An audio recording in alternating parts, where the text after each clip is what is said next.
And that is what we want. Because day-to-day living gives us an experience. So it gives a very strong background to learn from our experiences. Learn from our experiences that we get at the physical level, at the mental level, at the intellectual level. So we have to learn from our experiences. That is all about Eastern wisdom. But what these masters have done, that when we learn from every experience, uh, we should find out what is real and what is unreal. That is the simplest way to explain it. You are watching a movie. You see that you have an experience. The actor, hero is doing a good work, villain is evil, actor is killing the villain, and ultimately, the story ends. Everything is good. But I forget, no, I also have a horror experience, an experience of emotions. But what is real in it? We never think about it.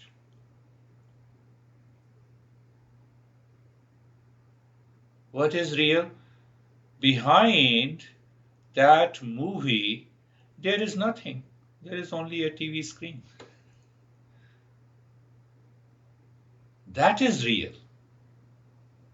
On that TV screen, everything is happening.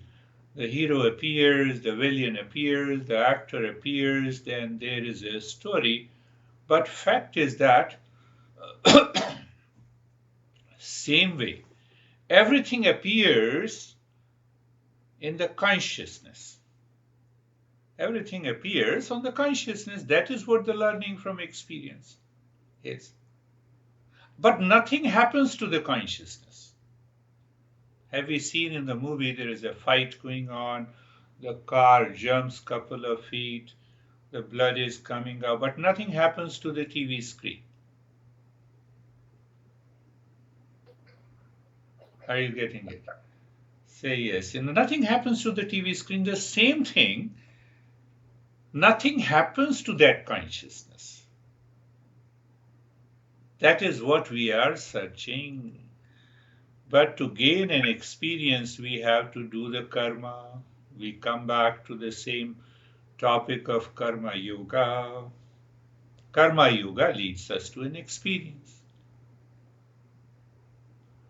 So, what is happening here in this principle of Eastern wisdom?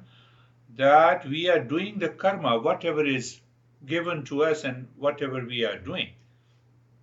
We change the software. Hardware is the same outside. I am saying good morning to you in the same way, but the inner software has to change. So that makes the karma yoga in our daily life. So when we perform this karma yoga, we can ask that what happens? What happens? So our master says it purifies the mind, it keeps you cool and the calm, you start living beyond the ego, you keep your mind calm, relaxed and poised, you separate yourself from the cause and effect of the world. Are you getting it? Cause and effect. You prevent unwanted, unwelcome thoughts in the mind. You see, that is there. These are wonderful benefits of the karma yoga. Not only it purifies the mind, it leaves your mind relaxed, calm and poised. You start living beyond the ego. It prevents unwanted, unwelcome, uninvited thoughts in the mind. It manages your anxiety, hesitation, duality, conflict, and confusion. And we come very near to the existence. That is why we need to do everyone is doing the karma yoga. Everyone doing karma. Karma is a necessary evil. We cannot live without karma. So masters are saying that can we change the software? Can we change the very intention? Can we change what is happening in the mind while performing the karma yoga?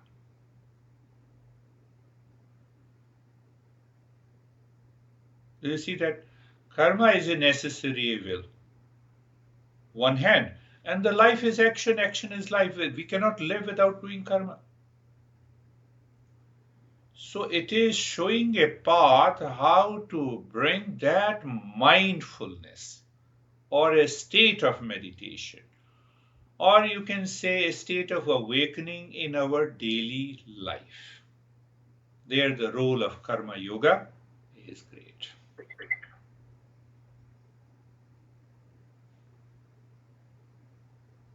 Mind is prompting us to do an action all the time, the moment we wake up in the morning until we sleep. Even sleep is an action.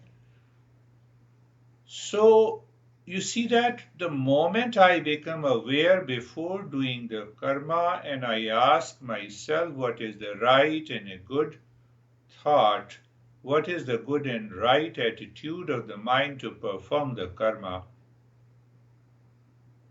you save yourself from unwanted, unnecessary struggle in your life. In any action, you're doing a personal life, professional action, physical, mental, emotional.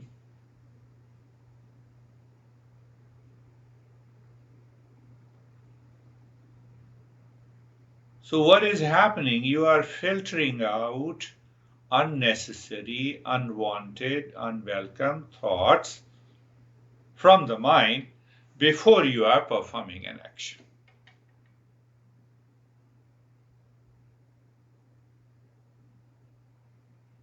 So now let us go a little deeper. So when we say karma, we say in the mind, we should not have an attitude that I am the doer. How come? Because eyes is not me, I see you. Lips are not me, I am teaching you. Huh? The heart, the entire body, mind, intellect, they are not me. Ego is built on associating these instruments. So ego makes me very selfish, limited. So I drop that. Second part in the karma yoga is that I do karma for the sake of evolving myself. Let me express myself in the teaching, for example, to help you evolve and help myself to evolve to a next level of awareness. So I drop the very habitual, instinctive, and the impulsive mind.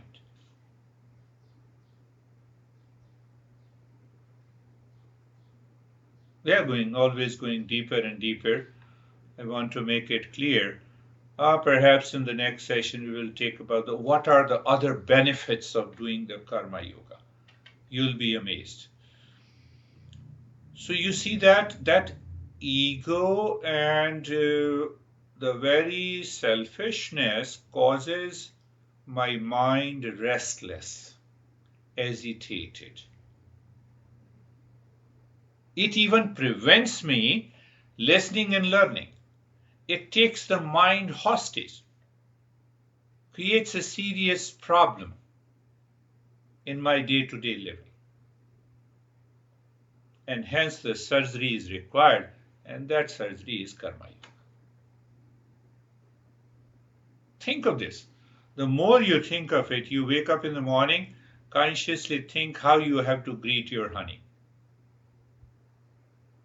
And the first thing that comes to the impure mind, he or she is not listening to me, how should I do it? No. So that is the ego point. and you change your attitude, you have to live with. You have to perform a karma. Whether you are planning to have another honey, you have to do the karma. You cannot escape it. So why not change my attitude? Are you getting it? Say yes. Why don't you Yes, sir. change your attitude? Yes. So when we understand it clearly, we have understood that every karma is caused by the desire. Every karma. Karma has a desire element. What we say, the intention, etc., etc. So we are going deeper from here. What is that deeper aspect? If by default karma is guided by the tamasic attitude, have you heard about three gunas, the tamasic, rajasic, and sattvic? So sattvic guna is totally full of knowledge, clarity. Rajasic guna, constant wandering, agitated activity. Tamasic guna is inertia. It is made up of, by default, it is made up of anger and hesitation. By default. If you have heard about the three gunas, Satoguna is the highest, made up of the knowledge, clarity is there. I have to go to the kitchen. This is also an action. So I know the path, I have an attitude, I go there. So knowledge, right knowledge. Rajasic guna makes the person highly anxious, agitated, activity part. Tamasic guna is inert. By default, this tamasic guna brings anger and hesitation. We say that, I'm very sorry, it was a fit of an anger, and I'm sorry, it should not have come. No, because that very action is done by the tamasic guna. Now, how to translate that into day-to-day living? My master used to give it that any action performed by the tamasic state of the mind is illegitimate. What is illegitimate? It is supported by anxiety, anger, and hesitation. So majority of our teachings do not talk about anger. It says your desire is colored by the tamasic attitude, it will manifest in anger. It will manifest in destruction. And the rajasic, it will manifest, it will make you constantly wandering. Unwanted, unwelcome thoughts will enter into your mind. The rajasic attitude of the mind demands power. Stephen, you're getting it, what I'm talking. It demands power, it demands money, it demands an authority. Unless I change all my actions to the sattvic, you simply change your attitude. You need not to worry about your anger, anxiety, confusion. Everything changes in life.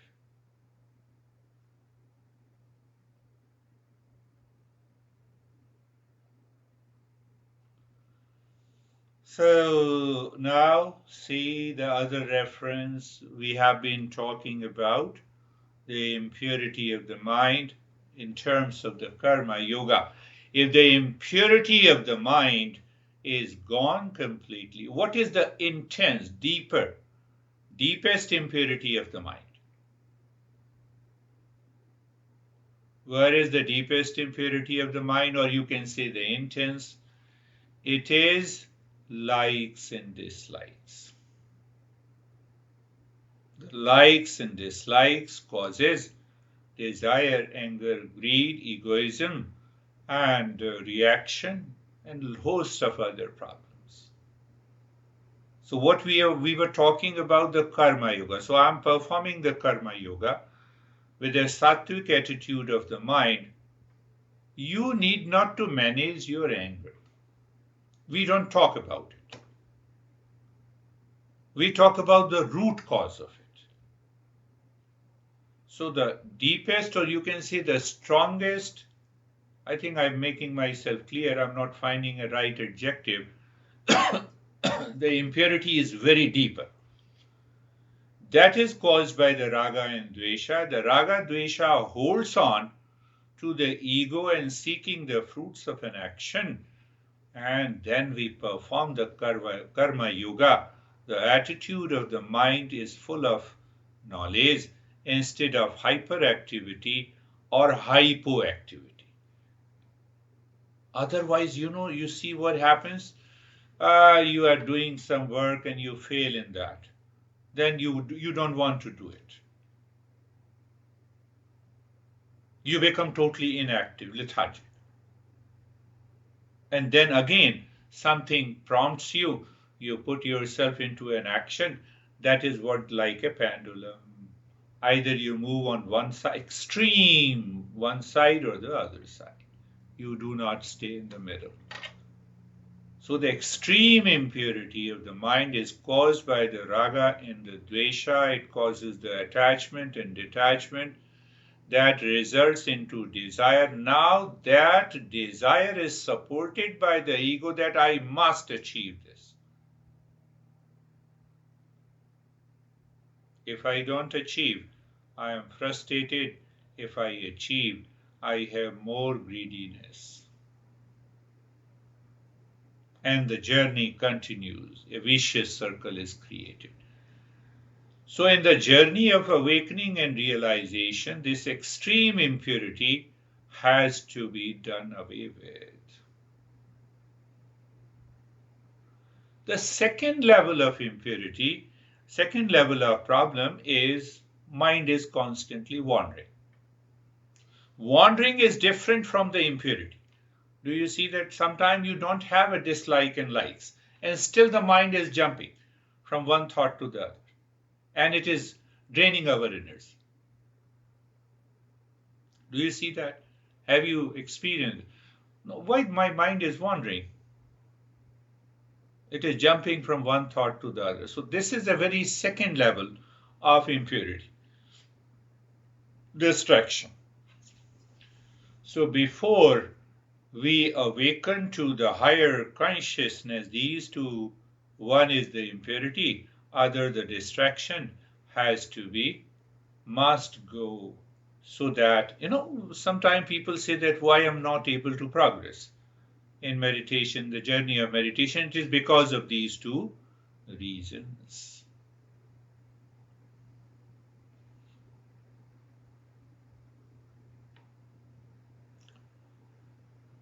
So the entire understanding of this Eastern wisdom with reference to the impurity of the mind is due to the wrong notion.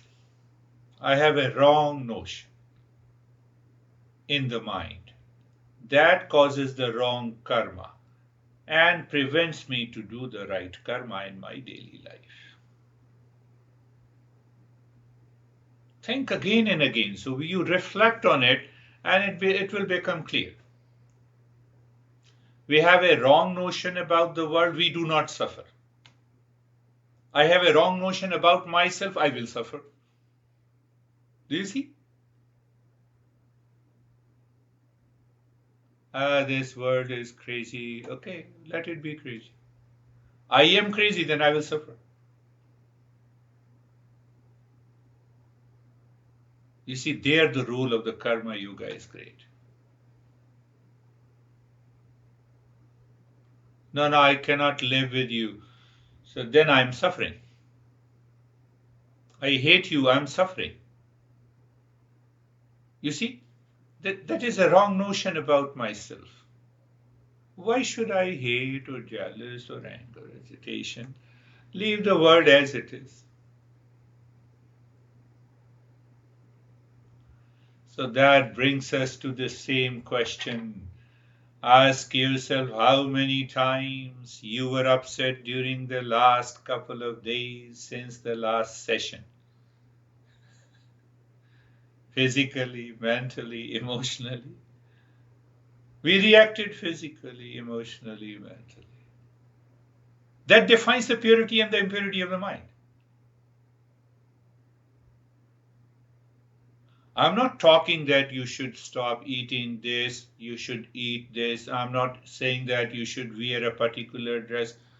What I'm asking you that do you recognize how many times you were upset during the last 3 days living your life?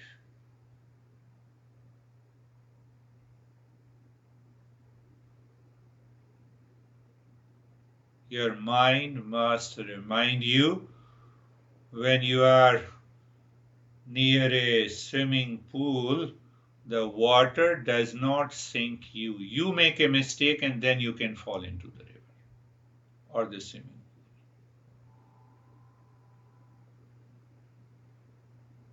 pool. One is angry over you.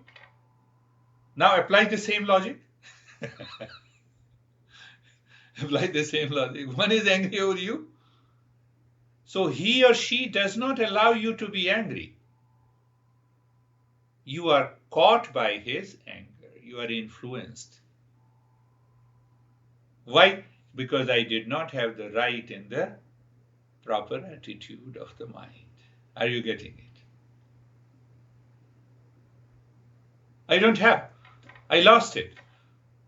Either my mind went and became rajasic, overactive, and or hypoactive.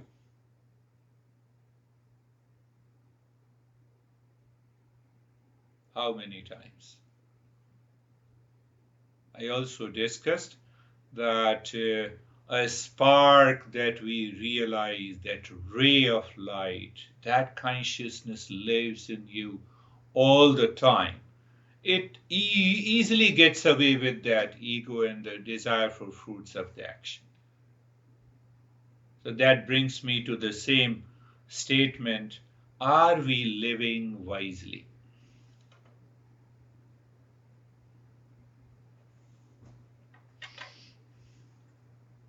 Examine.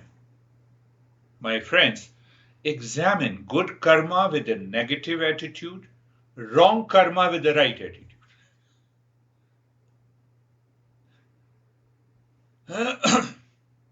Good karma with a negative attitude.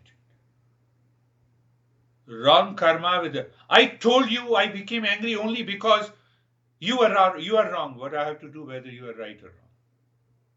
Wrong karma with right attitude. My attitude is right. I'm trying to prove that I'm right. Look at those small bites of knowledge that helps us from entering into unwanted, unnecessary struggle in our life. That is what these masters are teaching.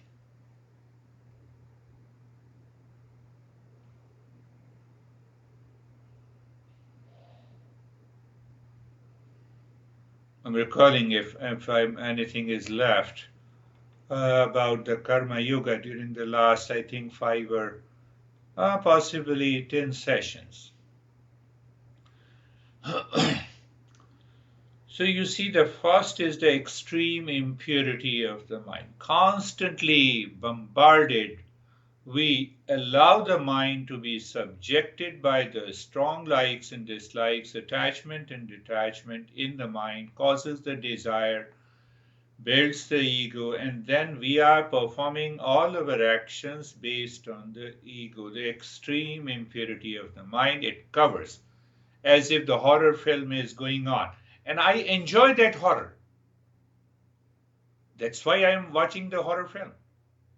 But I forget the reality TV screen. It is only a TV screen. Do you see that? If you see that, you will see that your mind expands.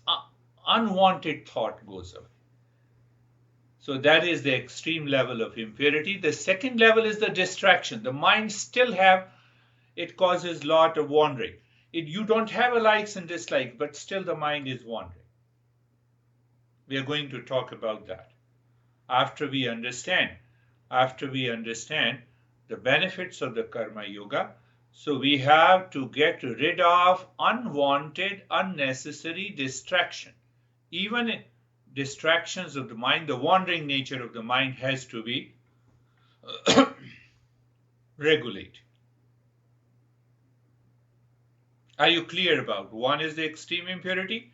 Second is the distractions. When these two are gone, you listen to these principles and you are awakened.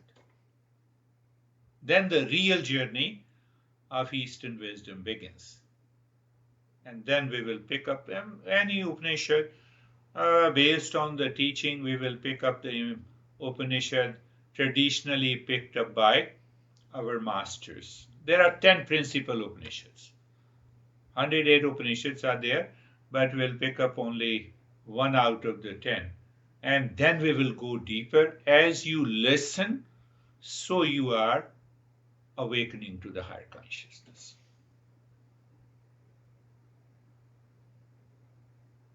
But unless these distractions must go and this extreme impurity must go. So to get away with the impurity, we have understood the karma yoga. And I always ask you the same question. Are you? How many times you were upset, anxious? Your mind will say other is to blame. Then again, there is a problem.